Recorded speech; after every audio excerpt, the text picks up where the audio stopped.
Hi guys! I watched the Hunger Games MockingJay Part 2, and my initial thoughts of it was I actually really loved it. I love the Hunger Games books and the movies, but this movie is by far my favorite movie because this is the one where they actually overthrow the government and they plan to start new with free election rather than some old guy controlling them and controlling everything they do, putting kids in an arena to be killed just for their entertainment. That's just not a way to run the country. And I think most people realize that as soon as Katniss started to inspire them, telling them to revolt, because she was the symbol for hope and freedom. She was their leader. She showed that there's another way, and if they revolt, then we can have the freedoms that we all deserve as human beings. The districts and the rebels, they plan to siege the capital to take it back and to basically overthrow the government. But President Snow, he tries to tear down the rebellion by fighting back and putting a bunch of traps within the capital to slow down the rebels from getting to his mansion.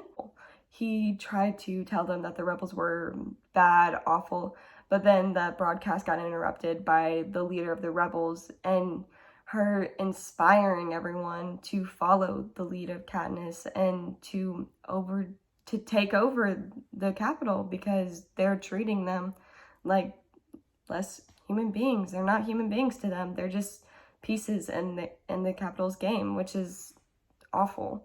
It's a little scary to think about that governments, if they get too much power, that they could do that.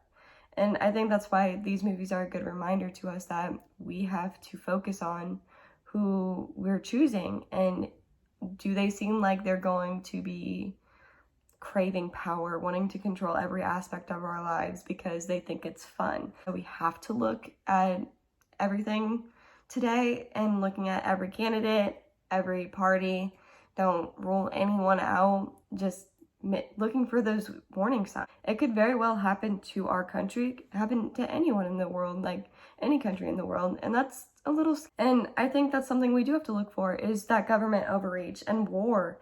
They have so much war, and they're constantly at war with each other. They're tired of dealing with the capital telling them you have to do this, you have to do that.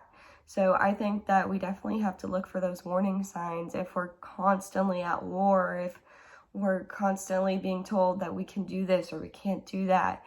You have to wear this color on this day or something like that. And I think it really reflects from the movie that it could be a reality. And we just have to make sure that we are paying attention and watching for those warning signs.